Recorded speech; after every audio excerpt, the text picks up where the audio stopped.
কিন্তু আল্লাহ তাআলা বলেন, কসম বান্দা এ কথা বিশ্বাস করো যে আমি রব্বুল আলামিনের কাছে ফিরতে হবে। মৃত্যু মানে শেষ নয়, মৃত্যু মানে হারিয়ে যাওয়া নয়, মৃত্যু মানে সমাপ্তি না, মৃত্যু মানে নতুন অধ্যায়ের শুরু। এজন্য আমরা মৃত্যুকে কিতাবের ভাষায় ইন্তেকাল বলে। ইন্তেকাল শব্দের একটা আরবি শব্দ, অর্থ হল স্থানান্তর, শেষ হয়ে যাওয়া না। হ্যাঁ, এভাবে তিনি তার 70 বছরের বর্ণাঢ্য রাজনৈতিক জীবনের ইতি টানলেন, সমাপ্তি ঘটালেন। বাবা, বক্তব্য মাইরা দিল আর কি। 70 বছরের বর্ণাঢ্য জিন্দেগি, অসংখ্য অনিয়ম, দুর্নীতি, ছিটারি, বাটপারি, ওজনে কম দেওয়া, হাজারো রকমের জুলুম, এই সব কিছু করে উনি মৃত্যুবরণ করলেন। সমাপ্তি, শেষ, আর কিছু নাই, এরপরে আর কিছু না। উনি খাইয়া পইরা উত্তালাইছে, শেষ। এ তো বেঈমানের কথা। এ কার কথা? ইন হিয়া ইল্লা হায়াতুনা দুনিয়া নামুতু ওয়া নাহইয়া ওয়া মা ইউহলিকুনা ইল্লা দাহর। আল্লাহ বলে সমস্ত কাফেরের কথা হলো জীবন কেবল দুনিয়াটাই, এখানেই কেউ মরে কেউ বাঁচে, এটাই জিন্দেগি। এখানে কেউ বাইচা থাকলো, কেউ মরে গেল, যা হইল ভালো মন্দ, লাভ লোকসান, হাসি আনন্দ ফুর্তি, এটা শুধুই দুনিয়া, শুধুই দুনিয়া। আল্লাহ বলেন সরাসরি কোরআনে, এটা কাফেরের কথা, বেঈমানের কথা, বেঈমানের কথা।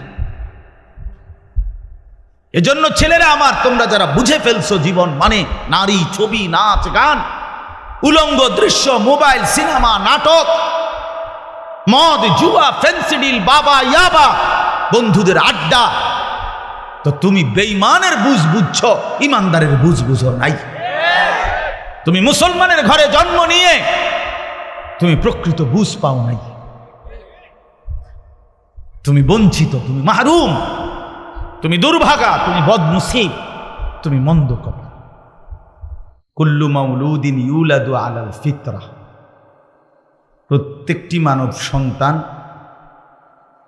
আল্লাহকে মানার স্বভাবজাত সৃষ্টিগত যোগ্যতা নিয়েই পৃথিবীতে ভূমিষ্ঠ হয়।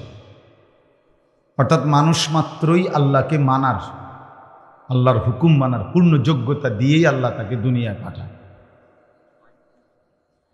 ফাআকিম ওয়াজহাকা লিদ-দীন হানিফা ফিতরাতাল্লাহিল্লাতী ফাতারান নাসা আলাইহা। এটা কোরআনের আয়াত। আল্লাহ তাআলা বলেন, তুমি পুরাপুরি নিজেকে দ্বীনের দিকে ফিরিয়ে রাখো। আল্লাহ তাআলা প্রত্যেকটি মানুষকে ফিতরাত অর্থাৎ দ্বীন মানার স্বভাবজাত যোগ্যতা দিয়েই আল্লাহ তাআলা তৈরি করেছেন, সৃষ্টি করেছেন। আমরা রুকু করতে পারবো বলেই, সেজদা করতে পারবো বলেই শরীরটাকে এভাবে সাজিয়েছে। গরু একদম সোজা হইতে পারে না, গাছ আবার উপর হইতে পারে না। তার আল্লাহ তাআলার এক এক সৃষ্টি এক এক অবস্থায় থাকে। তা আমরা দাঁড়াইতেও পারি, উপর হইতে পারি, বসতে পারি, শুইতে পারি। মূল উদ্দেশ্য হলো ইবাদতের জন্য, অর্থাৎ নামাজ পড়তে দাঁড়াইতেও হয়, রুকুর জন্য উপর হইতে হয়, আত্তাহিয়াতুর জন্য বসতে হয়, সেজদার জন্য শুইতে হয়, কপাল নামাইতে হয় জমিনের সাথে। তো যেটা করতে হয় ওইটার যোগ্যতাও আল্লাহ তাআলা শরীরের মধ্যে দিয়েছে।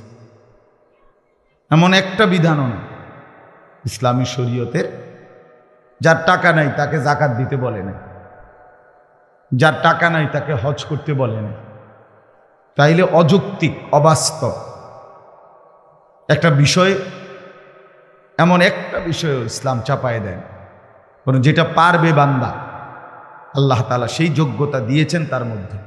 ওই রকমই সমস্ত বিধান কোরআন এবং সুন্নাহর কোনো হুকুম আহকাম বান্দার জন্য অসম্ভব, অযৌক্তিক এমন নাই।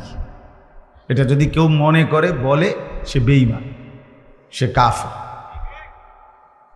সে যদি বলে যে এই জামানায় হুজুর সুদের লেনদেন ছাড়া বাঁচা সম্ভব না, তো মনে রাখতে হবে আপনি কাফের। আপনি বেঈমান, বেঈমান। এখনকার জামানার পোলাফাইন এরম হইছে, এখনকার জামানার হেই হইছে, মানে গুনাহের সমস্ত কিছুকে পরাজিত সৈনিকের মতো, অক্ষম অপদার্থ দুর্বল মানুষের মতো, কমজোরের মতো মাইনা নিছে, মাইনা নিছে। কিছু করার না। ছেলেটা নামাজ পড়ে না, না হুজুর আমার কিছু করার না। মেয়েটা পর্দা করে না, না আমার কিছু করার না। স্ত্রী পর্দা করে না, নামাজ পড়ে না, না হুজুর আমার কিছু করার না। ওনার কিছু করার না, উনি ফেলাস্টি, উনি একটা ফালতু লোক, ওনার কিছু করার না। তাহলে এই যে অযৌক্তিক কথা, এটা সম্পূর্ণ অযৌক্তিক। আল্লাহ তাআলা মানুষকে সৃষ্টি করেছেন আল্লাহকে মানার যোগ্যতা দিয়ে। সৃষ্টি করেছেন যিনি, তিনিই বলছেন আমি ইবাদতের জন্য বানিয়েছি, আমার হুকুম মানার জন্য বানিয়েছি। তা আবার হুকুম মানার যোগ্যতাই নাই শরীরের মধ্যে, তো হুকুম মানার জন্য বানাইছি, তাহলে এটা কি হইতে পারে? এত তাকলিফ মালা ইউতাকু, যেটার সামর্থ্য নাই সেটা তার উপরে চাপানো হলো। এমনটা আল্লাহ তাআলা করেন। আল্লাহ তাআলা জুলুম করতে পারেন। ইন্নাল্লাহা লা ইয়াযলিমু মিসকালা যাররা, নিশ্চয়ই আল্লাহ তাআলা এক জাররা জুলুম করেন। এক বিন্দু, এক জাররা, সামান্য পরিমাণও দিন পালনের নামে, ইসলামের নামে কোনো জুলুম নেই। ইসলামের সবকিছুই আদল, ইনসাফ। ইন্নাল্লাহা ইয়া'মুরু বিল আদল, আল্লাহ তাআলা বলছেন, আল্লাহ তাআলা আদেশ করছেন তোমাদের জন্যে প্রথম যেটা, সেটা হলো আদল, ইনসাফ, ন্যায়পরায়ণতা, সমতা। ইসলামে কোনো বাড়াবাড়ি, অতিরঞ্জিত, জুলুম, অসম্ভব, অযৌক্তিক, অপ্রাসঙ্গিক, অবাস্তব কিচ্ছু নেই, কিচ্ছু নেই। কোরআনুল কারীমের মধ্যে আছে ইউরিদুল্লাহু বিকুমুল ইউসরা ওয়ালা ইউরিদু বিকুমুল উসরা। আল্লাহ তাআলা বলেন, আল্লাহ চান তোমাদের জন্য সহজ করতে, আল্লাহ তাআলা মোটেই চান না তোমাদের উপরে কঠিন করতে। কোরআন শরীফের আয়াত। রাসূলুল্লাহ সাল্লাল্লাহু আলাইহি ওয়াসাল্লাম বলছে আদ-দীনু ইউসরুন, দিন সহজ, একদম সহজ। মেয়ের বিয়েও সহজই ছিল, ছেলের বিয়েও সহজ ছিল। আমরাই সমাজের লোক দেখানো বিভিন্ন প্রথা, বদরুসুম, সামাজিক বিভিন্ন কুসংস্কার একটা একটা করে বিবাহ শাদীর মধ্যে ঢুকাইতে ঢুকাইতে এটারে 10 লাখ টাকায় নিয়ে গেছে। এটা 50,000 টাকার খরচও ছিল না, এটারে আপনি নিয়ে গেছেন 10 লাখ টাকা। এটার এত বেশি পরিমাণ আনুষ্ঠানিকতা এটার মধ্যে যোগ দিছে, শেষ পর্যন্ত যার যেটা ভাল লাগে সে এখন তাই করছে। মুসলমানের একটি বিয়ের মধ্যে আপনি সব খুঁজে পাবেন, কিন্তু মুসলমানের চিহ্ন কোনটা সেটা খুঁজে পাবেন। নাচ গান, বেপর্দা, বেশরা, ফুর্তি, ছেলেরা অবাধে মেয়েদের সামনে, মহিলাদের সামনে ঘুরতেছে, মহিলারা অবাধে পুরুষের সামনে ঘুরতেছে, একসাথে বেড়া বেড়ি একই প্যান্ডেলের মধ্যে বইয়া ভাত খাইতেছে, একই হাইয়েস্ট গাড়ির মধ্যে করিয়া 12-14 জন বেড়া পুরুষ মহিলা যাইতে আছে বিয়ে। বাহ, কোথায় দিন, কোথায় শরীয়ত, কোথায় আখেরাত? কিচ্ছুর খবর নেই। জিন্দিগি মানেই তো হলো ভাতের থালা, জীবন মানেই তো খানা, জীবন মানেই তো রূপ যৌবন উপভোগ করা, খালাস। সেজন্য বললাম, আল্লাহ নবী সাল্লাল্লাহু আলাইহি ওয়াসাল্লাম বলেন, প্রতিটি মানব সন্তান আল্লাহকে মানার, ইসলামকে মানার যোগ্যতা নিয়েই ভূমিষ্ঠ। ফাআবাওয়াহু ইউহাব্বিদানিহি আও ইউনাসসিরানিহি আও ইউমাজ্জিসানিহি। অতঃপর নবী সাল্লাল্লাহু আলাইহি ওয়াসাল্লাম বলেন, অতঃপর ওই সন্তানের মা বাবা, পরিষ্কার হাদিস, মা বাবা সন্তানটিকে, বাচ্চাটাকে ইহুদি বানিয়ে দেয়, খ্রিস্টান বানিয়ে দেয়, অথবা অগ্নিপূজক বেঈমান বানিয়ে। 7 বছরের বাচ্চা, 6 বছরের বাচ্চা ঘরের মধ্যে বসে রঙিন টেলিভিশন দেখে রাত দিন, নাচ গান, কার্টুন, গেমস। তো এই তত বড় টেলিভিশন, এটা কি এই বাচ্চাটাই কান্ধে করে আনছে? ঠিক না? কথা বলেন না কেন? এই বাচ্চাটাই তো ঘরে আনছে। এটা কে আনছে? অভিভাবক। ঘরওয়ালা কি? অভিভাবক। তাহলে ওই জালেমে তো বাচ্চাটাকে নষ্ট করে দেয়। নিজের মুখে বিড়ি, কথায় কথায় গালি দেয়, এই বেটায় ছেলেটারে কফলা ফুত মানুষ কি মানুষ হইতো বেটা? তোর মতো মানুষ হইতো? বিড়ি খাবেন না, কথায় কথায় গালি দেন না, বলে কি বললেন আপনি? এটা আপনি সন্তানকে দেখাইলেন কি? মুখে বললেন। মহিলা নিজেই পুকুরের পাড়ে খোলামেলা গোসল করে, এই মহিলা তার মেয়েকে কিভাবে দিন শেখাবে, মানুষ করবে কিভাবে? মহিলা নিজেই বেপর্দা চলে, এই মহিলা তার মেয়েকে কিভাবে ভদ্র বানাবে, আখলাক শিখাবে কিভাবে, যার নিজের মধ্যে কোনো আখলাক নেই, যার নিজের মধ্যে কোনো দিন নাই। এই জন্য বললাম, এতটা পিচ্ছি বাচ্চা আপনি দেখেন তো, এই বাচ্চার হাতে মোবাইল দিয়ে দিচ্ছে, নিশ্চয়ই তার কোনো অভিভাবক দিছে। এটা বাচ্চা মানুষ, ও বাচ্চা মানুষ তো কান্দে, কান্দলে কি, কান্দলে কি মানুষ মরে যায়? কথা বলেন না কেন? কান্দলে মরে যায় মানুষ, তো কান্দলে কি হয়েছে? সমস্যা? কানতে কানতে ঘুমাই যাব, কানতে কানতে থাইমে যাব। কতক্ষণ কাঁদবে? 18 ঘন্টা, 24 ঘন্টা কাঁদবে সে, তার শরীরে বল পড়ে যাবে না? কতক্ষণ কাঁদবে? আহা, আস্তে আস্তে ঠিক হয়ে যাবে। হুজুর, বাচ্চা মানুষ আস্তে আস্তে ঠিক হয়ে যাবে মানে এখন বাদ দিয়ে লাইছে। আমি সবসময় বলি, ফেলে রাখলে লোহাও মাটি হয়ে যায়, তাহলে ফেলে রাখলে কোনো জিনিস আস্তে আস্তে ঠিক হয় না, নষ্ট হয়।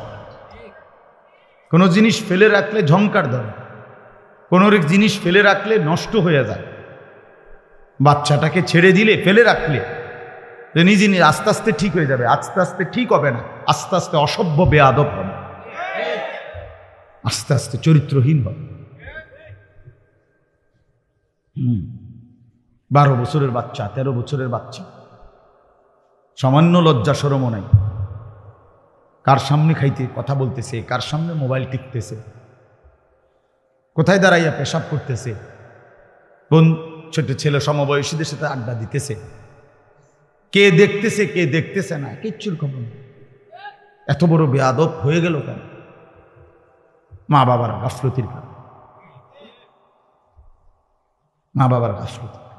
গত পরশুদিন আমি একটা মহাসড়কে রাস্তার পাশে আমি একজনের জন্য আমার গাড়ি একটু থামাইয়া দাঁড়াইছি, হঠাৎ দেখি পাশেই রাস্তার পাশে 8-9 জন ছেলে, সর্বোচ্চ 13-14 বছর বয়স হবে সবগুলো ছেলের। এরা আমি গুনছি 8 জন বা 9 জন। এরা একটা সিগারেট একজনে একটু টানে, এরপর আরেকজনের হাতে দেয়, এবার সে কতক্ষণ টানে, আবার ওর হাতে দেয়, আবার এর মুখের ধোঁয়াটা ওই ওর মুখে মারে। কি পরিমাণ অসভ্য চিন্তা করুন, কি পরিমাণ অসভ্য। মহাসড়ক, প্রতি মুহূর্তে সেকেন্ড সেকেন্ড মানুষ আসা যাওয়া, গাড়ি, সিএনজি, প্রাইভেট কার, বাস, ট্রাক চলতেছে না, কোনো খবর নেই। আর এটা কি ধরনের জঙ্গি? কে তারে এভাবে নষ্ট করে দিল? তার মাকে, তার বাবা কোথায়, তার অভিভাবক কোথায়, তার ভবিষ্যৎ কি, তার আগামী দিন কি, সে সামনে যাবে কিভাবে, আগাবে কিভাবে, জীবন গড়বে কিভাবে, দুনিয়ার জীবনে বা কিভাবে গড়বে, আখিরাতের জিন্দেগি বা কিভাবে গড়বে। এত ফালতু মানুষ, এত গাফেল মানুষ, এ তো দুনিয়ার জীবনেও ব্যর্থ হয়। অকর্মণ্য, অপদার্থ, গাফেল, এ তো দুনিয়াতেও সফল হয় না, আখিরাতেও তো হবেই না। কোরআন শরীফে আছে, ছেলেরাও শুনো ভাই, কোরআনুল কারীমের মধ্যে আছে, সব ওলামায়ে কেরাম এখানে বসে, কোরআনুল কারীমের মধ্যে আছে, ওয়ালাকাদ যারানা লি জাহান্নামা কাসীরাম মিনাল জিন্নি ওয়াল ইনস, আমি জাহান্নামকে পূর্ণ করব অনেক বিপুল পরিমাণ মানুষ এবং জিন দিয়ে। তো এখানে লম্বা আয়াত, এই আয়াতের লাস্ট কথাটা হলো আল্লাহ বলেন, যত লোককে আমি আল্লাহ জাহান্নামে দেব, সমস্ত জাহান্নামে যাওয়ার প্রধান কারণ কি? একসাথে কারণ হইল উলাইকা হুমুল গাফিলুন। এই আয়াতের শেষ শব্দ আল্লাহ তাআলা বলে সমস্ত জাহান্নামী হওয়ার একত্র কারণ হলো এরা ছিল সকলেই গাফেল। কি ছিল ভাইয়া? গাফেল ছিল। ইয়ালামুনা যাহিরাম মিনাল হায়াতিদ দুনিয়া ওয়া হুম আনিল আখিরাতি হুম গাফিলুন। আল্লাহ বলেন এরা দুনিয়ার জীবন খুব ভালো বুঝেছিল, কিন্তু আখিরাতের ব্যাপারে ছিল গাফেল। গাফেল। ইকতারাবা লিন-নাসি হিসাবুহুম ওয়া হুম ফি গাফলাতিন মুরিদুন। আল্লাহ বলে মানুষের হিসাবের সময় একদম কাছাকাছি, অথচ তবু সে আমি আল্লাহর থেকে বিমুখ হয়ে গাফেল হয়ে আছে। গাফেল হয়ে আছে, গাফেল হয়ে আছে। আখিরাত একদম সামনে, আখিরাত একদম। কোরআনুল কারীমে মধ্যে আছে আল্লাহ তাআলা বলেন ইন্নাহুম ইয়ারাউনাহু বাঈদা ওয়া নারাহু করিবা। আল্লাহ বলে কাফের, বেঈমান, নাফরমান, পাপী, অবাধ্য, জালেম সে জাহান্নামকে মনে করে অনেক দূরে, আমি তো আল্লাহ দেখি একদম কাছে। আমি তো দেখি কাছে বান্দা, তুমি তো মনে করছো অনেক লম্বা, অনেক দূর। তুমি মনে করছো 60 বছর হায়াত, আরো কিছুদিন ফুর্তি করি। তুমি মনে করছো 40 বছর হায়াত, আরো কিছুদিন ফুর্তি করি। আল্লাহ তাআলা বলেন তুমি কবরের এক রাত পেরেশানির মনে হবে 1000 কোটি বছর। তখন বুঝো তারুজুল মালাইকাতু ওয়ার রূহু ইলাইহি ফি ইয়াউমিন কানা মিকদারুহু 50000 সানা।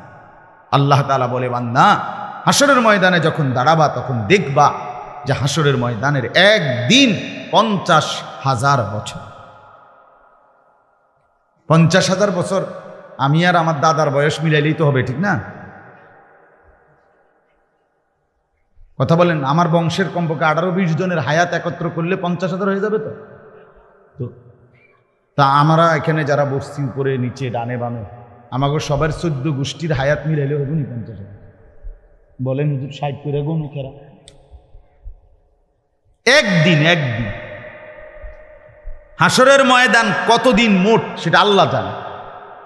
একদিনের হিসাব বলছে আল্লাহ 50,000 বছর। তাহলে যদি 2 দিন হয় 1 লক্ষ বছর, যদি 3 দিন হয় তো 1.5 লাখ বছর। হিসাব করে সর্বশেষ যে কবরে যাবে, হাদিসের বর্ণনা দ্বারা মুহাদ্দিসিনে কেরামের কেউ কেউ বলেন হতে পারে শেষ ব্যক্তিকেও কবরে থাকতে হবে 40,000 বছর। তো এখন যারা মরছে, আরো 1400 বছর আগে যারা মারা গেছে, ইব্রাহিম আলাইহিস সালামের জামানায় যারা মারা গেছে, নূহ আলাইহিস সালামের জামানায় যারা মারা গেছে, তারা ভাইয়া আজকে কত হাজার বছর কবরে পড়ে আছে। কবরে আযাব হচ্ছে তো হচ্ছে, কি পরিমাণ সময় গেছে, আরো কতদিন যাবে কেউ তো জানে না। ইন্নাল্লাহা ইনদাহু ইলমুস সাআ, নিশ্চয়ই আল্লাহ তাআলার কাছে কেবল কিয়ামতের নির্ধারিত ইলম, আল্লাহ ছাড়া কেউ জানে না, কেউ জানে না কখন ইসরাফিল ফু দিবে। কিন্তু ফু দিবে এটা নিশ্চিত। ইজা ওয়াকাতিল ওয়াকিয়া লাইসা লিওয়াকাতিহা কাযিবা। আল্লাহ বলে কিয়ামত সম্পর্কিত যে ঘটনাটা বান্দা, ইসরাফিল ফু দিলে পৃথিবীটা ধ্বংস হবে, এই ঘটনাটা ঘটবেই। লাইসা লিওয়াকাতিহা কাযিবা, আল্লাহ বলেন এই ঘটনাটি ঘটার ব্যাপারে বান্দা এক যাররা মিথ্যার কোনো সম্ভাবনা নাই, কোনো সম্ভাবনা নাই। বন্ধু আমার, বাবারাও, নওজোয়ানরাও, আমিও, আপনারাও সবাই মিলে এটা বোঝা উচিত। আমাদের জীবনের সবচেয়ে বড় জিন্দেগি সৌন্দর্যের, জীবনটা সুন্দর হওয়া, উত্তম হওয়া, জীবনটা কাজে লাগা, এক্ষেত্রে একটা জিনিস গুরুত্বপূর্ণ। কোরআনুল কারীমের 3টি গুরুত্বপূর্ণ আলোচ্য বিষয়, পুরো কোরআনের আলোচ্য বিষয়, এর মধ্যে একটা হলো আখিরাত। 3 জিনিস কোরআনে আলোচনা, এক হলো তাওহীদ, 2 হলো রিসালাত, 3 হলো আখিরাত। এক হলো লা ইলাহা ইল্লাল্লাহ, এইটা আল্লাহ পাকের পরিচয়, আল্লাহ ছাড়া আর কেউ নাই।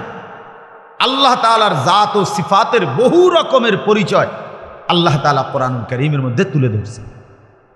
আর হলো রিসালাত, মুহাম্মাদুর রাসূলুল্লাহ সাল্লাল্লাহু আলাইহি ওয়াসাল্লাম, নবীজি সাল্লাল্লাহু আলাইহি ওয়াসাল্লামের মাধ্যমে তার জিন্দিগি, তার দ্বারা বর্ণিত হুকুম, আহকাম, আমল, ইবাদত, বন্দিগি, এই সব কিছু বুঝে নেওয়া, বুঝাই দিছেন আমি। আর হলো আল্লাহ তাআলা বলছেন আমার প্রতি বিশ্বাস, আমার রসুলের প্রতি অনুসরণ, আমার হুকুম মানার এই সবটার মূল কারণ আখিরাত। আখিরাত যদি শুধুই দুনিয়া হইতো তো তুমি মানো বা না মানো, খাইয়া পইরা পেশাব পায়খানা কইরা তা খাইয়া দাইয়া মইরা চিত্তিয়া শেষ, খালাস। তাইলে আর আল্লাহ আখিরাত পরকাল এত কিছুর কথা ছিল না। কিন্তু আল্লাহ তাআলা বলেন কসম বান্দা এই কথা বিশ্বাস করো যে আমি রব্বুল আলামিনের কাছে ফিরতে হবে। মৃত্যু মানে শেষ নয়, মৃত্যু মানে হারিয়ে যাওয়া নয়, মৃত্যু মানে সমাপ্তি না, মৃত্যু মানে নতুন অধ্যায়ের শুরু। এজন্য আমরা মৃত্যুকে কিতাবের ভাষায় ইন্তেকাল বলে। ইন্তেকাল শব্দের একটা আরবি শব্দ, অর্থ হল স্থানান্তর, শেষ হয়ে যাওয়া না। হ্যাঁ, এভাবে তিনি তার 70 বছরের বর্ণাঢ্য রাজনৈতিক জীবনের ইতি টানলেন, সমাপ্তি ঘটালেন। বাবা, বক্তব্য মারিয়া দিল আর কি। 70 বছরের বর্ণাঢ্য জিন্দিগি, অসংখ্য অনিয়ম, দুর্নীতি, ছিটারি, বাটপারি, ওজনে কম দেওয়া, হাজারো রকমের জুলুম, এই সব কিছু করে উনি মৃত্যুবরণ করলেন। সমাপ্তি, শেষ, আর কিছু নাই, এরপরে আর কিছু নেই। উনি খাইয়া পইরা উত্তালাইছে, শেষ। এ তো বেঈমানের কথা। এ কার কথা? ইন হিয়া ইল্লা হায়াতুনা দুনিয়া নামুতু ওয়া নাহইয়া ওয়া মা ইউহলিকুনা ইল্লা দাহর। আল্লাহ বলে সমস্ত কাফেরের কথা হলো জীবন কেবল দুনিয়াটাই, এখানেই কেউ মরে কেউ বাঁচে, এটাই জিন্দিগি। এখানে কেউ বাইচা থাকলো, কেউ মরে গেল, যা হইল ভালো মন্দ, লাভ লোকসান, হাসি আনন্দ ফুর্তি, এটা শুধুই দুনিয়া, শুধুই দুনিয়া। আল্লাহ বলেন সরাসরি কোরআনে এটা কাফেরের কথা, বেঈমানের কথা, বেঈমানের কথা। এজন্য ছেলেরা আমার, তোমরা যারা বুঝে ফেলছো জীবন মানে নারী, ছবি, নাচ, গান, উলঙ্গ দৃশ্য, মোবাইল, সিনেমা, নাটক, মদ, জুয়া, ফেন্সিডিল, বাবা, ইয়াবা, বন্ধুদের আড্ডা, তো তুমি বেঈমানের বুঝ বুঝছো, ইমানদারের বুঝ বুঝো নাই। তুমি মুসলমানের ঘরে জন্ম নিয়ে তুমি প্রকৃত বুঝ পাও নাই, তুমি বঞ্চিত, তুমি মাহরুম, তুমি দুর্ভাগা, তুমি বদনসিব, তুমি মন্দ কর।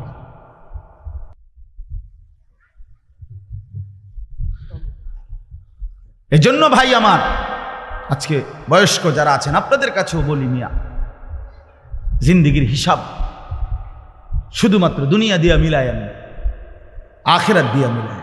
কোরআনুল কারীমে আল্লাহ বলছে বয়স্ক মানুষের হিসাব হলো দুনিয়া দুইটা, তাকাসুরুন ফিল আমওয়ালি ওয়াল আওলাদ। বয়স্করা হিসাব মিলায় দুনিয়ার বিষয়ে দুইটা জিনিস, এক হলো টাকা পয়সা হলো কদ্দুর, জিভুতের অবস্থান কদ্দুর। টাকা পয়সা, আল্লাহ রহমতে ঘর করছি, রাস্তার লগে দিয়া জায়গা কিনছি, আবার ওই দিক দিয়েও কদ্দুর জায়গা লইছি, শহরেও আর একটু লইবার লেগে চেষ্টা করতেছি। এই মোটামুটি ছেলে আল্লাহর রহমতে আপনার দোয়ায় হুজুর, ঢাকা থাকে 2 জন, বিদেশ থাকে 3 জন, হ্যাঁ, বাড়িতে সংসার করে 1 জন, এই 6 জন। মেয়ে ছিল 3টা, সবগুলো ভালো জামাই চাইয়া বিয়ে দিছি। কি ভালো জামাই?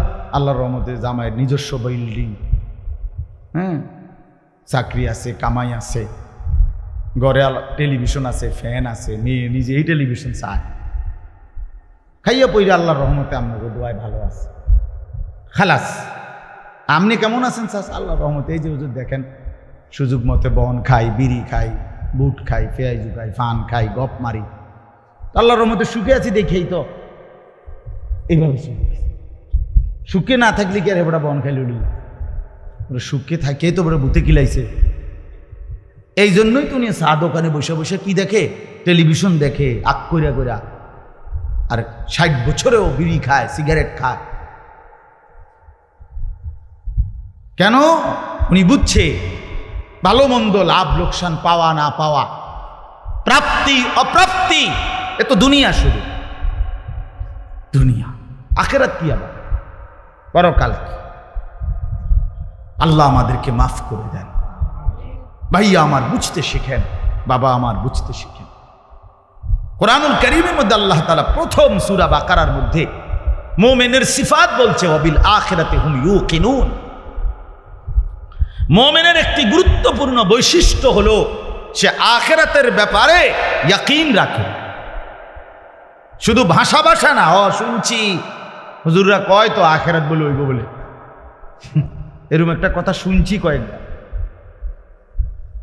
বিচার আচার হইব শুনছি, কয় তো হেরা, এত মানুষে কয়, এটা নিয়ে বিশ্বাস না। এ কথা ইয়াকিন রাখতে হবে, ইয়াকিন। এ কথা কি রাখতে হবে? ইয়াকিন রাখতে। রাসূলুল্লাহ সাল্লাল্লাহু আলাইহি সাল্লাম বলেন, আমার উম্মত আমি আখিরাত যেভাবে আমি দেখছি, আমি যেভাবে বুঝছি আখিরাত, খোদার কসম তোমরা যদি আমার মতো বুঝতা তো তোমরা আর কোনোদিন হাসতে না, তোমাদের চোখ দিয়ে 24 ঘন্টা পানি ঝরত। তোমরা তোমাদের স্ত্রীদের সাথে স্বামী স্ত্রী মিলিত হতে পারতে না, তোমরা তোমাদের বিছানার মধ্যে নিশ্চিন্তে কোনোদিন ঘুমাইতে পারতে না। কবর, আখিরাত, পরকাল তোমাদেরকে কলিজা ছিঁড়া ফেলতো।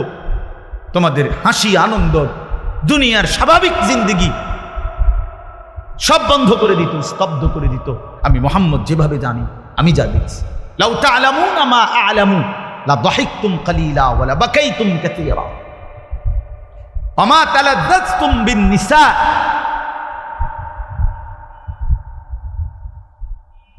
বন্ধু আমার, আল্লাহ তাআলা দয়া করে, মেহেরবানি করে মৃত্যু থেকে নিয়ে আখিরাত এই সবটা বিষয় অদৃশ্য রাখছেন। জান কবজের কষ্টটা কি, রুহু কবজের কষ্টটা কি, সাকরাতুল মাউত আল্লাহ আড়াল রাখছেন আমাদের থেকে। লাশ যখন খাটের মধ্যে কবরস্থানের দিকে নেয়, কসম আল্লাহর, আল্লাহর নবী সাল্লাল্লাহু আলাইহি সাল্লাম বলেন, নাফরমান পাপীর লাশ যখন কেউ কাঁধে তুলে খাটের মধ্যে করে কবরস্থানের দিকে রওনা দেয়, আল্লাহর কসম নবী বলছে, সে চিৎকার দেয় আর বলে, ইয়া ওয়াইলাহা আইনা তাযহাবুন, হায় আমার মন্দ কপাল, তোমরা আমারে কই নিয়ে যাচ্ছ, কেন ওইদিকে নিয়ে যাচ্ছ? রাসূলুল্লাহ সাল্লাল্লাহু আলাইহি ওয়াসাল্লাম বলেন, ওই নাফরমানের চিৎকার আল্লাহর সমস্ত মাখলুকাত, শুধু মানুষ এবং জিন ব্যতীত বাকিরা সবাই শুনতে পায়। ওয়ালাউ সামিআল ইনসানু লাসাইকা, নবীজি বলেন, মানুষ যদি একবার শুনতো, সাথে সাথে সমস্ত মানুষ চিৎকার দিয়ে বেহুশ হয়ে পড়ে যেত, বেহুশ হয়ে পড়ে থাকত। পরে ভাইয়া কবরের আযাব না, শুধু ওই খাটিয়াটা নিচ্ছে একমাত্র কবরস্থান, এই সময়ের চিৎকার।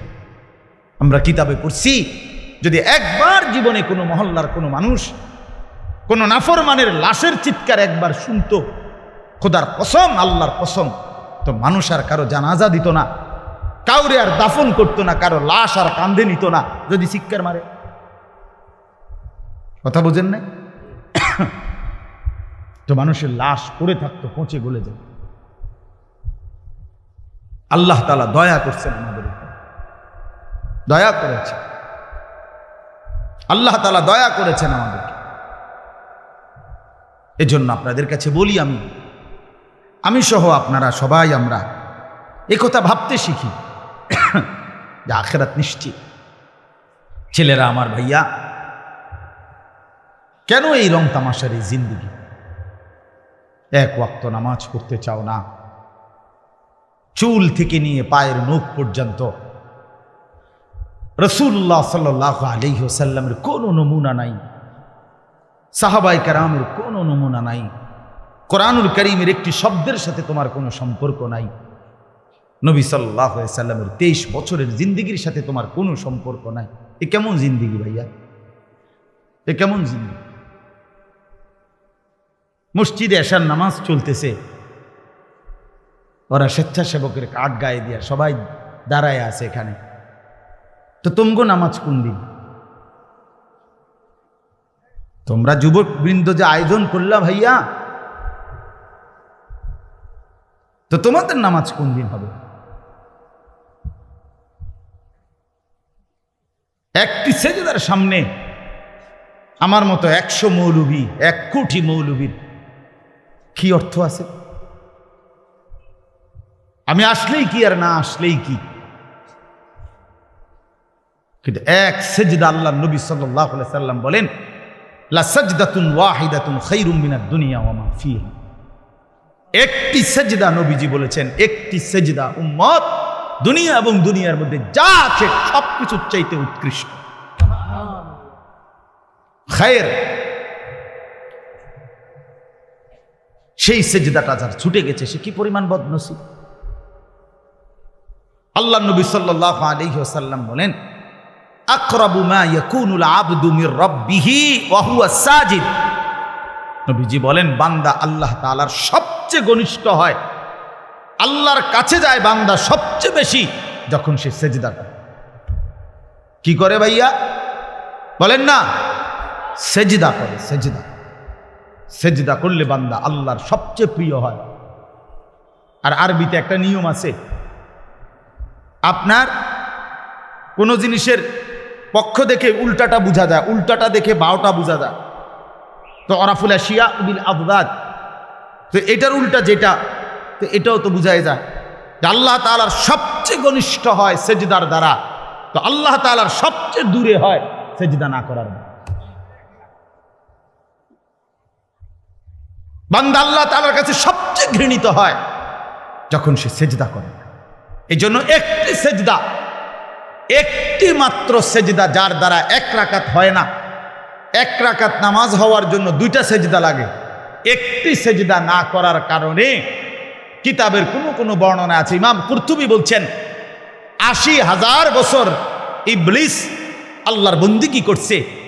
তা 80,000 বছর ইবাদতের পরে গিয়েও একদিন একবার আল্লাহ তাআলার একটা হুকুম সেজদা, একটা সেজদা করে নাই।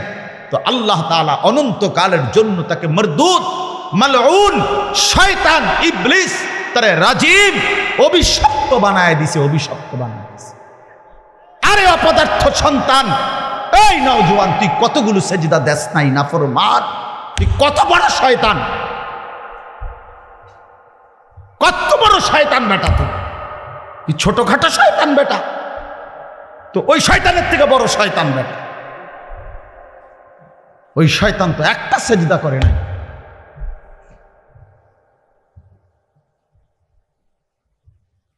তুমি শয়তান কয়টা সেজদা করো না?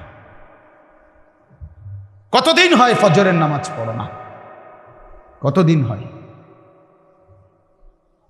বলো? এখন ছেলেরা দাঁড়ায় দাঁড়ায় বলো ফজরের জামাত কয়টায়? কতদিন হয় মসজিদে ফজরের নামাজের জামাত পড়ছে? হ্যাঁ, রাসূলুল্লাহ সাল্লাল্লাহু আলাইহি ওয়াসাল্লামের স্পষ্ট হাদিস, ফজরের নামাজ মুমিনের নামাজ।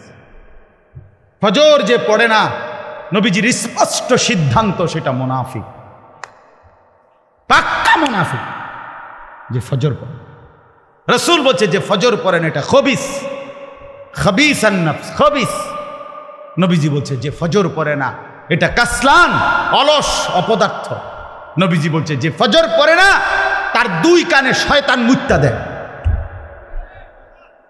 বালাশ শাইতান ফি উদুনাইহি, আল্লাহ রাসূল বলছেন সাল্লাল্লাহু আলাইহি ওয়াসাল্লাম, যে ফজরের নামাজ পড়ে না তার 2 কানে শয়তান কি করে দেয়? প্রস্রাব করে, পেশাব করে। খবিস, এটা খবিস, নিকৃষ্ট খবিস।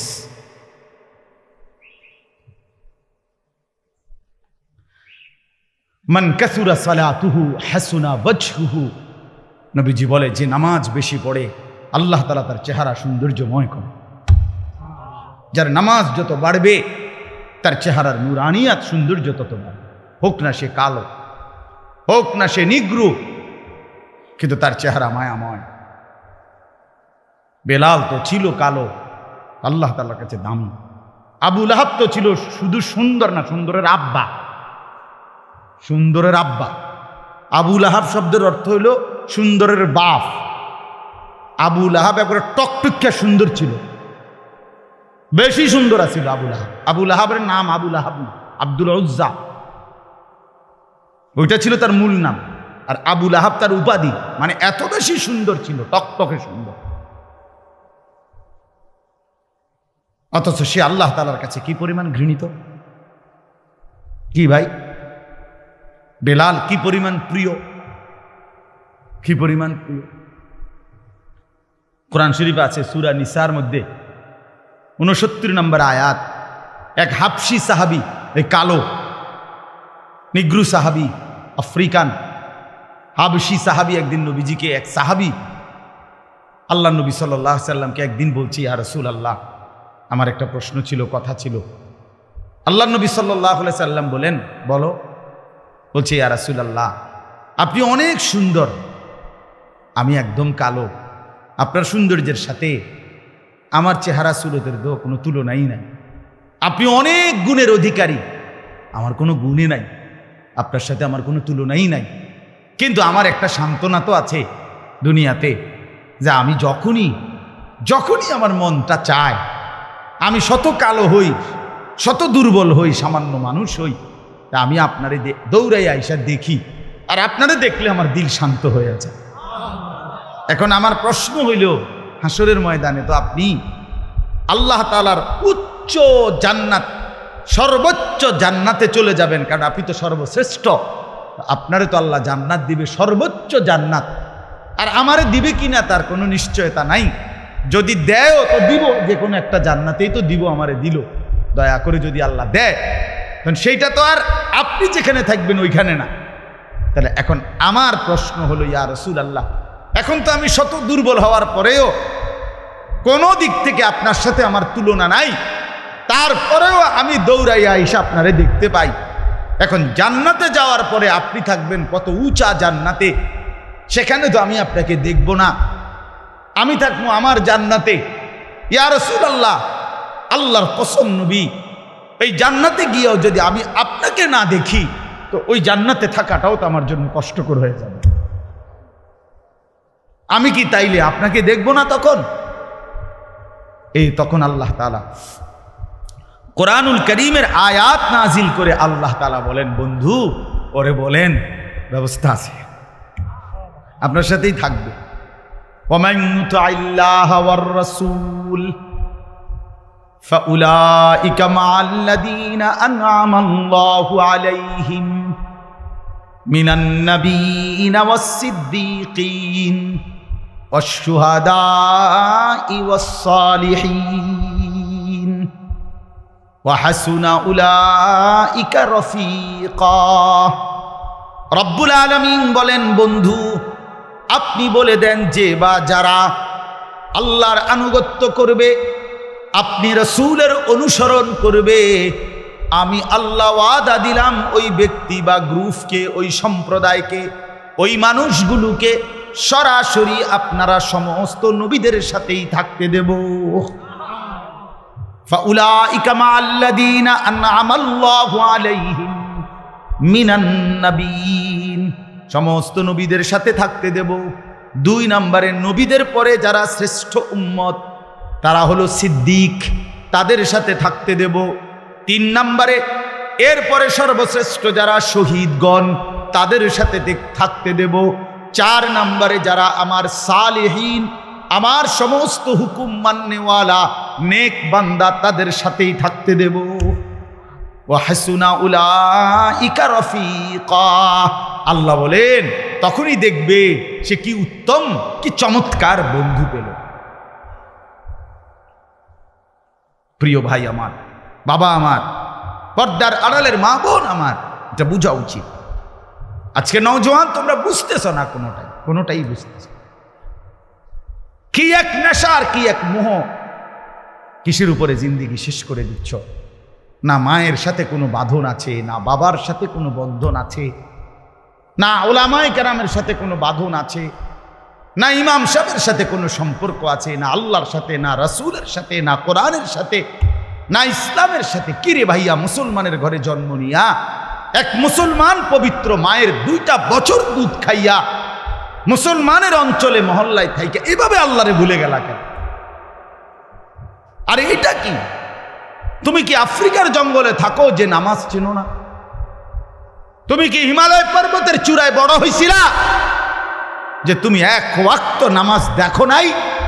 চারিদিকে এত মসজিদ, চারিদিকে এত মাদ্রাসা, চারিদিকে উলামায়ে কেরাম, এরপরও এক ওয়াক্ত নামাজও যারা পড়ো না। আরে জানোয়ার, তুই এত বড় জানোয়ার হইলি কেমনে? এত বড় হাইওয়ান কেমনে হইলি? তুই কোন মার দুধ খাইলি? মুসলমানের বাচ্চা কেমনে এত বড় জানোয়ার? মুসলমানের বাচ্চা এত বড় গাদ্দার কেমনে হয়? মুসলমানের ঘরে জন্ম নিয়ে এত বড় গাদ্দার হয় কেমনে নিয়া? এটা কি ধরনের বাচ্চা? ওই এভাবে আল্লাহরে ভুলে গেল কেন? ওই এভাবে আখিরাত ভুলে গেল কেন? আহা ভাইয়া আমার, আখিরাত তো অনেকগুলো ঘাটি। 1 নম্বরে হচ্ছে জান কবজ হওয়া, মৃত্যু, এরপরে কবর, এরপরে হাসরের মাঠ, এরপরে মিজান, এরপরে ফুলসিরাত, এরপরে জান্নাত জাহান্নাম, এবং এক একটা হাজার হাজার বছরের লম্বা ঘাটি।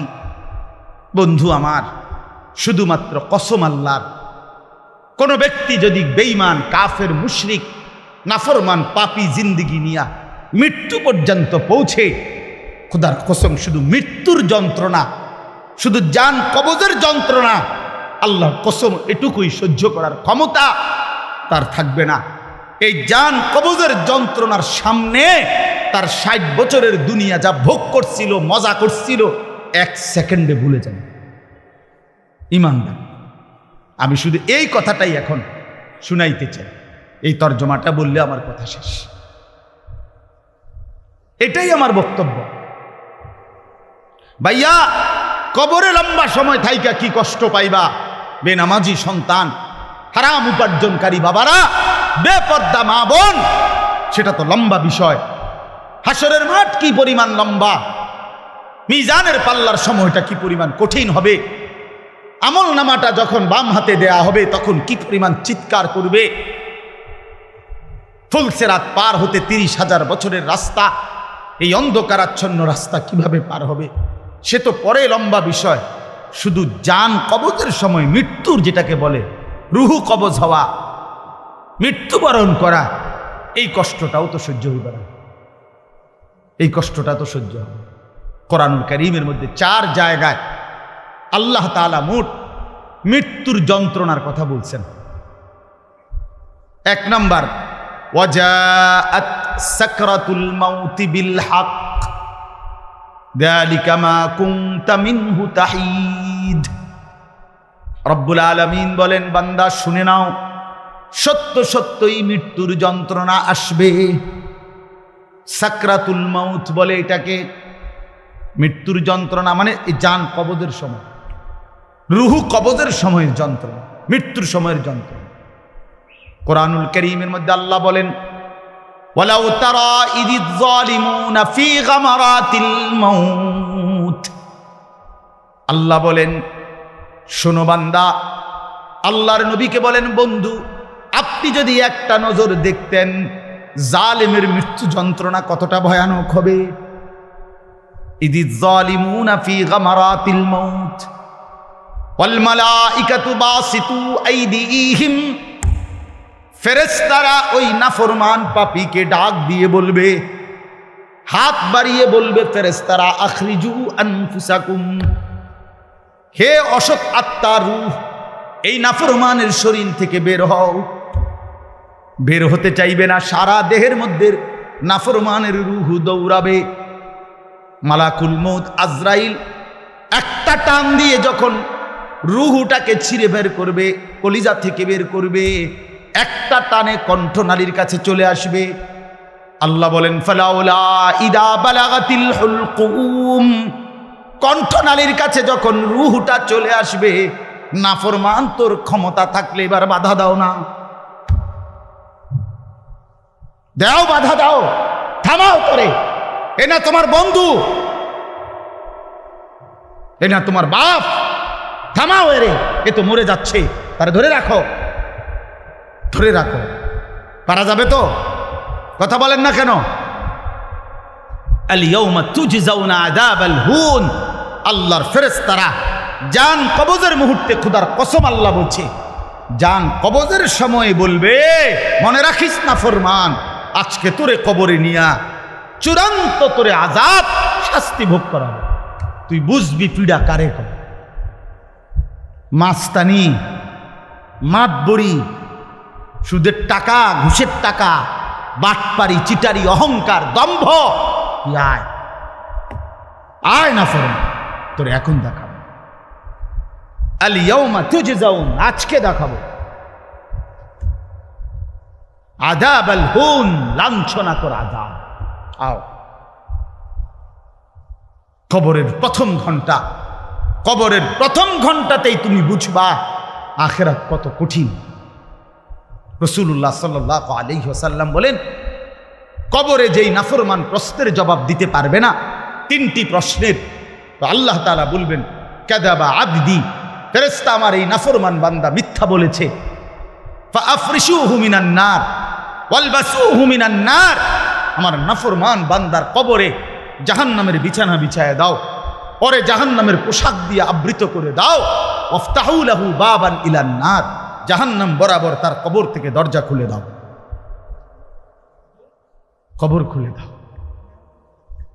ওফো, আল্লাহর নবী সাল্লাল্লাহু আলাইহি ওয়াসাল্লাম বলেন, তখন কবর তারে, ফেরেশতা যখন তাকে রাইখা যাবে, কবর তারে ডান দিকের মাটি বাম দিকে একটা চাপ দিবে, বাম দিকের মাটি ডান দিকে চাপ দিবে।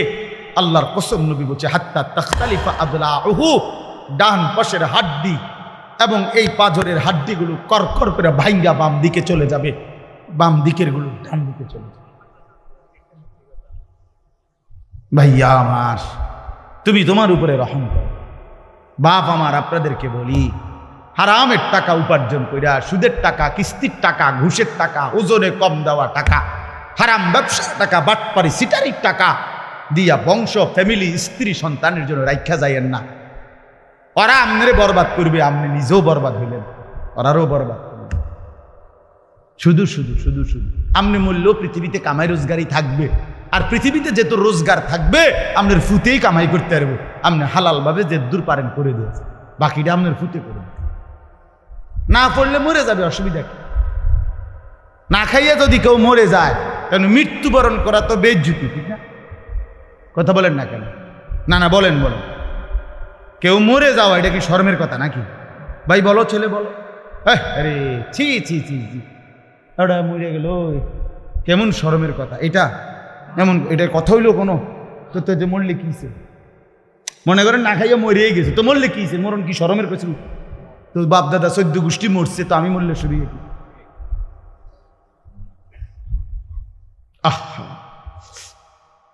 এজন্য বন্ধু, আল্লাহ তাআলা বলছেন, ওয়ালাউ তারা ইদিয যালিমুন, এই শোনেন বন্ধু, আপনি যদি একটা নজর দেখতেন। আমরা তাফসীরে কিতাবে পড়ছি, আত-তাযকিরা, ইমাম কুরতুবী রাহমাতুল্লাহর কিতাব আত-তাযকিরা ফি আহওয়ালিল মাউতা ওয়া উমুরিল আখিরা, অনেক সুন্দর কিতাব, বাংলা অনুবাদ হয়েছে মৃত্যুর ওপারে। ইমাম কুরতুবীর খুব সুন্দর অনুবাদটাও অসাধারণ।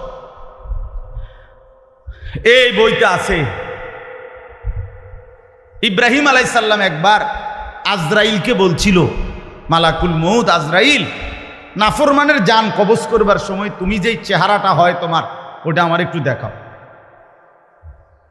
মালাকুল মউত আজরাইল বলছিল, হে আল্লাহর নবী, কসম আপনি এটা দেখতে চাইেন না, আপনি সহ্য করতে পারতেন। ইব্রাহিম আলাইহিস সালাম বললেন, না মা আজরাইল, আমি এটা দেখুমই, তুমি আমারে দেখাও একটা নজর। মালাকুল মউত আজরাইল কোন পাপী ব্যক্তির জান কবজের সময় যেই বিভৎস কুৎসিত আকৃতি ধারণ করে, আল্লাহর কসম ওই আকৃতি যখন ধারণ করছেন ইব্রাহিমের সামনে, ইব্রাহিম নবী সাল্লাল্লাহু আলাইহিস সালাম একটা চিৎকার মাইরা বেহুশ হয়ে গেছে। লম্বা সময় পরে যখন হুঁশ আসছে, তো আমি নিজে পড়ছি কিতাবে, আরবি কিতাবে, ইব্রাহিম আলাইহিস সালাম আল্লাহকে বলছে, আল্লাহ আপনার জাতের কসম মাওলা, কোন নাফরমান পাপী তার কবরের আযাব, আখিরাতের আযাব, জাহান্নামের আযাব কিছুই লাগবে না, শুধু মালাকুল মউত আজরাইলের এই বিভৎস দৃশ্য যদি সে একবার দেখে তো তার ৬০ বছরের নাফরমানির শাস্তির জন্য এটাই যথেষ্ট।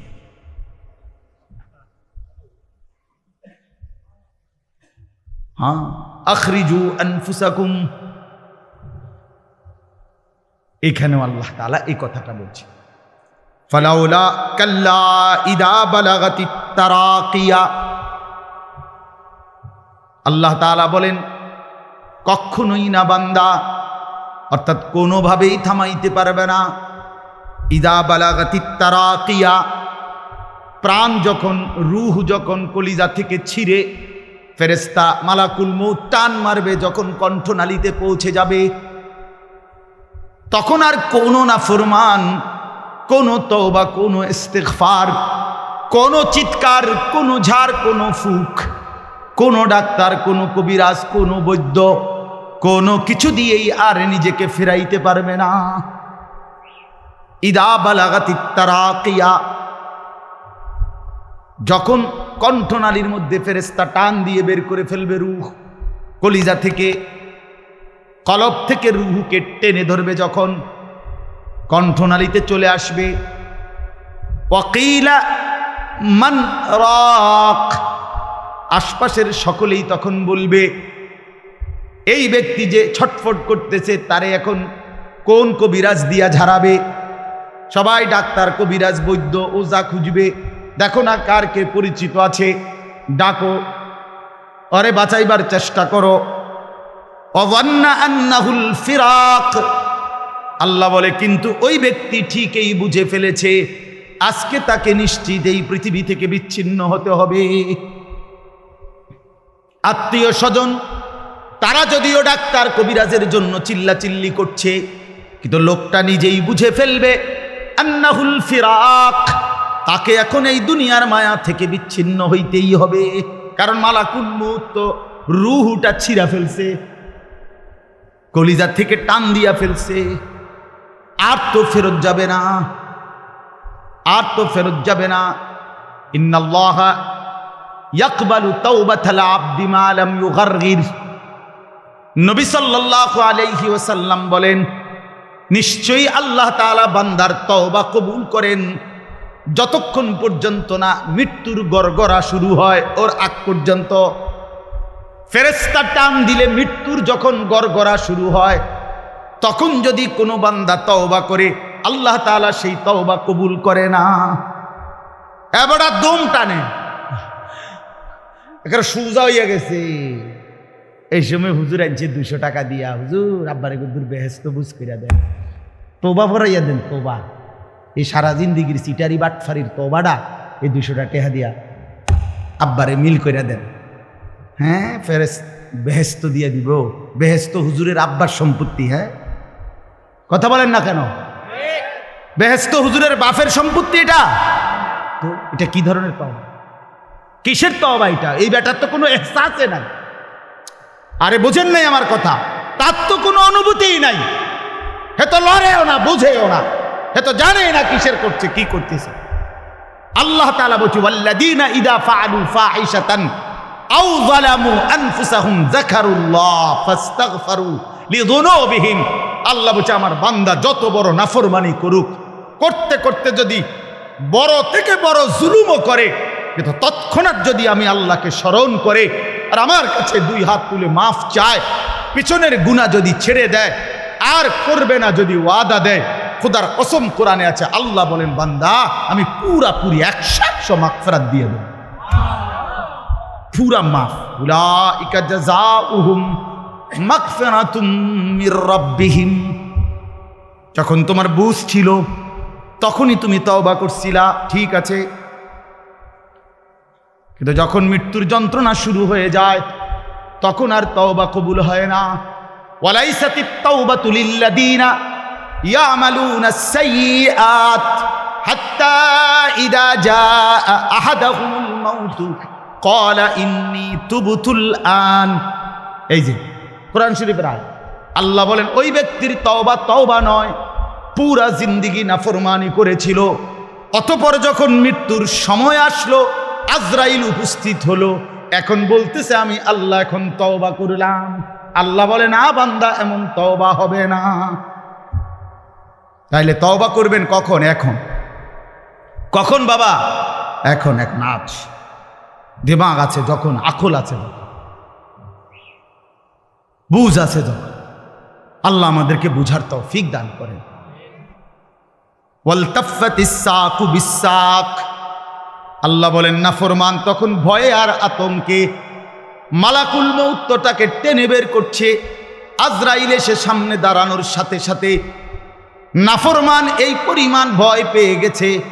ওয়ালতাফাতিস সাকু বিসাক, দুইটা পায়ের গোসা, মানে পায়ের গোসা বোঝেন না, গোড়ালি নিচের অংশ আর কি, জুতা পরি আমরা যেটা, এই গোসা আল্লাহ বলেন এক গোসার সাথে আরেক গোসা, মানে দুই পাও এইভাবে মিল্লা গেছে।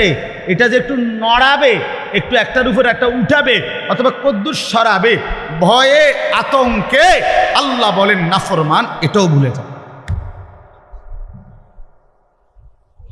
পাওটা নাড়াবার ক্ষমতাও হবে না।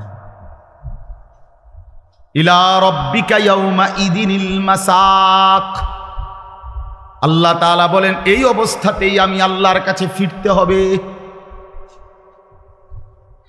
ফিরতে হবে। মৃত্যুর ভীষণ বড় যন্ত্রণা হবে। অর্থাৎ এখানে ফেরেশতা প্রথম তো টান দিবে, ফুলের মতো ছিঁড়া ফেলবে। ফুল যেভাবে গাছ থেকে ছিঁড়ে ফেলে, কলিজা থেকে রুহ তো ছিঁড়ে ফেলবে, কণ্ঠনালীর কাছে আটকায়া যাবে। তখন সে বারবার চেষ্টা করবে নিজের রুহ ফেরত নিতে, কিন্তু ফেরত নিতে পারবে না। আল্লাহ তাআলা বলেন মৃত্যুর মারাত্মক সাকরাতুল মউত তখন শুরু হবে, ভীষণ যন্ত্রণায় শরীর পাওটাও নাড়াইতে পারবে না। এই অবস্থাতেই, এই জোরাজুরি টানাটানি অবস্থার মধ্যেই তাকে আল্লাহর কাছে ফিরতে হবে। এবার আল্লাহ শেষ কথা বলে, এবার শুনো বান্দা, এই নাফরমানের মৃত্যু যন্ত্রণা এতটা ভয়ানক কেন হলো এই লোকটার? আল্লাহ তাআলা বলেন ফালা, ওই ভাই ছেলেরা শোনো, ভাই আবার শোনো, যা এই ধমকাইছি, খোদার কসম দুশ্মনী নিয়ে ধমকাই নাই, তোমার সাথে কোনো বিদ্বেষ নিয়ে ধমকাই নাই, কলিজা ভরা এটুকু ফিকির নিয়েই বলি যে এক ছেলে বদলে যাক, একটা নওজোয়ান বদলে যাক, সারা দিনের চিৎকার চেঁচামেচির দ্বারা, এই দিবানিশির এই বলার দ্বারা যদি একটি বাচ্চাও, একটা ছেলেও, একটা কিশোর, একটা যুবক, একটা তরুণ, একটি মুসলমানের মা মেয়ে যদি বদলায়, হতে পারে ওই একজনের উসিলায় আল্লাহ আমাদেরকে মাফ করে দিবে। এই আশায় ভাইয়া, এই আশায় যুবক ভাইয়া, তোমরা ইসলামের দিকে ফেরা দরকার, তোমরা আল্লাহর দিকে ফেরা দরকার। চারিদিকে সারা পৃথিবী জুড়ে সমস্ত ষড়যন্ত্র ইসলামের বিরুদ্ধে, মুসলমানের বিরুদ্ধে। তোমরা দেখছো ভাইয়া, গাজার মধ্যে মুসলমানের রক্তে ভাসতেছে, ফিলিস্তিনে মুসলমানের রক্তে ভাসছে, আজ আবার লেবাননে মুসলমানের রক্তে জমিন ভেসে গেছে। এত রক্ত প্রতিদিন মুসলমানের ঝরছে, এরপরও কেমনে নামাজ না পইরা থাকো, এরপরও কেমনে দুশ্মনের মতো চলাফেরা করো, কার মতো চুল সাজাইলা, কার মতো জামা পরলা, কার মতো নিজেকে পরিচয় দিলা, যেই বেঈমানদের সাথে তোমার চুল, জামা, শরীর, প্যান্ট, কথাবার্তা মিলাইছো, খোদার কসম ওরা তো প্রতিদিন মুসলমানের রক্তে জমিন ভাসায় দিচ্ছে, প্রতিদিন ভাসায় দিচ্ছে। এটা তো ভাবা উচিত, ভাবা উচিত। সারা দেশে, আমার এই ছোট্ট বাংলাদেশেও কি পরিমাণ ইসলাম এবং মুসলমানদের বিরুদ্ধে ষড়যন্ত্র। আমি গত আগস্ট মাসে উত্তরবঙ্গ ছিলাম, 40 দিন দাওয়াত তাবলীগের সফরে, আল্লাহর রাস্তায় মেহনতে 40 দিন এক চিল্লা সফরে ছিলাম। জুলাই মাসের 31 তারিখ থেকে সেপ্টেম্বরের 9 তারিখ পর্যন্ত। তো ওইখানে দেখছি আমি 10টা উপজেলায় অসংখ্য খ্রিস্টানদের গির্জা, যেখানে প্রতিদিন, কসম আল্লাহ, প্রতিদিন খ্রিস্টানরা, এই ইউরোপ থেকে আসা খ্রিস্ট ধর্মের অনুসারীরা, তারা আমাদের এই বাংলাদেশে, উত্তরবঙ্গে প্রতিদিন আমাদের সমাজে, মুসলমানের সমাজে খ্রিস্ট ধর্ম প্রচার করে একজন দুইজন করে মুসলমানকে খ্রিস্টান বানাচ্ছে। আমি নিজ চোখে দেখছি, কমপক্ষে 50টা গির্জা দেখছি একটি জেলার মধ্যে। 40 দিন 26 জন সাথী দাওয়াত ও তাবলীগের নিসবতে রাত দিন আলহামদুলিল্লাহ আল্লাহ করাইছে, মেহনত করছে। 16 জন আলেম ছিল আমাদের জামাতে। 40 দিন পরে আলহামদুলিল্লাহ কাকরাইলে যখন আমরা এই দিনাজপুরে এক জেলা থেকে জামাত বের হইছে, আল্লাহই করাইছেন, আল্লাহর দয়া। পরবর্তীতে আমাদের এই জামাত আমরা নিয়ে আসছি। 40 দিনের জন্য আবার বের হইছে। শুধু দিনাজপুরের আমরা যেটুকু অঞ্চলে মেহনত করছি ওই থেকে 950 মানুষ, 63টা জামাত। আলহামদুলিল্লাহ আল্লাহ করাইছে, আল্লাহ করাইছে। তো এজন্য বললাম প্রতিনিয়ত আমাদের পার্বত্য চট্টগ্রামের হালাত খবর নেন, কি হচ্ছে। একদিন ঘুম থেকে শুনবেন উঠে পার্বত্য চট্টগ্রাম আর আমাদের কাছে নাই। গোটা বাংলাদেশে, পুরা বাংলাদেশ যত বর্গ মাইল, এর 3 ভাগের 1 ভাগ হলো পার্বত্য চট্টগ্রামের 3টা জেলা। বুঝেন নাই কথাটা আমার? সারা বাংলাদেশের আয়তন যেদূর, এটা যদি 3 ভাগ করে, শুধু 3 জেলা রাঙ্গামাটি, খাগড়াছড়ি, বান্দরবন, পার্বত্য চট্টগ্রামের এই 3 জেলাই 1/3 বাংলাদেশে। বুঝেন হিসাব? হ্যাঁ, পুরা উত্তরবঙ্গ প্রতিদিন কাফের কাদিয়ানি, প্রত্যেক দিন তারা মুসলমানদেরকে কাদিয়ানিতে বানানোর জন্য তাদের কার্যক্রম করছে, অসংখ্য। অথচ সারা পৃথিবীর মুসলমানের কাছে, ওলামায়ে কেরামের কাছে, সারা পৃথিবীর মুসলমানের কাছে একথা স্পষ্ট অকাট্য যে কাদিয়ানিরা 100 কাফের, 100 কাফের, 100 কাফের, 100% কাফের। কাদিয়ানি একটি ভিন্ন ধর্ম, ইসলাম একটি ভিন্ন ধর্ম। ইসলাম এবং কাদিয়ানিয়াত এক ধর্ম হইতে পারে না, এক ধর্ম হইতে পারে। প্রকাশ্য কাফের, প্রকাশ্য কাফের। জানো না মিয়া, এই বেঈমানরা নিজেদেরকে আহমদিয়া মুসলিম বলে। কিসের আহমদিয়া মুসলিম? কি ব্যাটা? মুসলমান তো মুসলমান। কোরআনে আল্লাহ বলছেন হুয়া সাম্মাকুমুল মুসলিমিন। আল্লাহ তাআলা বলছে তোমাদের নাম তোমাদের পিতা ইব্রাহিম রেখেছেন মুসলমান। আবার আহমদিয়া মুসলমান কিতা? আলগা শব্দ লাগালে কেন? মুসলমান তো মুসলমান, এটার লগে আবার আলগা টাইটেল লাগানোর কি দরকার আছে? সাদা মুসলমান, কালা মুসলমান, হ্যাঁ চিটেঙ্গা মুসলমান, কিতা? এটা কোনো দরকার আসেনি? আপনি বলেন না। মুসলমান তো মুসলমান। ওয়ামান আহসানু কাওলাম মিম্মান দা ইলাল্লাহ ওয়া আমিলা সালিহান ওয়া ক্বালা ইন্নানি মিনাল মুসলিমিন। এই যে আল্লাহ বলছে সর্বোত্তম মানুষ, সর্বশ্রেষ্ঠ মানুষ হলো 3 ব্যক্তি। 1 নম্বরে যে মানুষকে আল্লাহর দিকে ডাকে, 2 নম্বরে যে যাবতীয় নেক আমল করে, 3 নম্বরে সর্বদাই যে নিজেকে মুসলমান পরিচয় দেয়। কি পরিচয় দেয়? আমি মুসলমান, নাকি আমি ঢাকাইয়া মুসলমান, আমি মুসলমান, খাস খালাস। আল্লাহ আমাদেরকে মাফ করে দেন। আমার ভাই, আমার ছেলেরা, আমার নওজোয়ানরা ফেরা দরকার। ইসলামের জন্য জান বাজি না রাখলে, আল্লাহর দ্বীনের জন্য আমরা ফিকিরি না করলে, নিজের ঈমান, নিজের ইসলাম, নিজের আমল, নিজের আখলাক সুন্দর না করলে ভাইয়া পারতা না। স্লোগান দেওয়া আর জীবন দেওয়া এক কথা না। স্লোগান দেওয়া সহজ ভাইয়া, তো দুশ্মনের মোকাবেলায় দাঁড়ানো কঠিন, কঠিন। এই জন্য ভাই, নিজের কলিজার ভিতরে যদি ঈমান না থাকে, আখিরাতের ফিকির না থাকে, কপালে যদি সেজদা না থাকে, তুমি কাফেরের মোকাবেলায় দাঁড়াইতে পারতা না, মাহাদির পক্ষে থাকতে পারতা না, দাজ্জালের বিরুদ্ধে লড়তে পারতা না। আল্লাহ আমাদের প্রত্যেকটা যুবককে মাহাদির সৈনিক বানিয়ে দেন।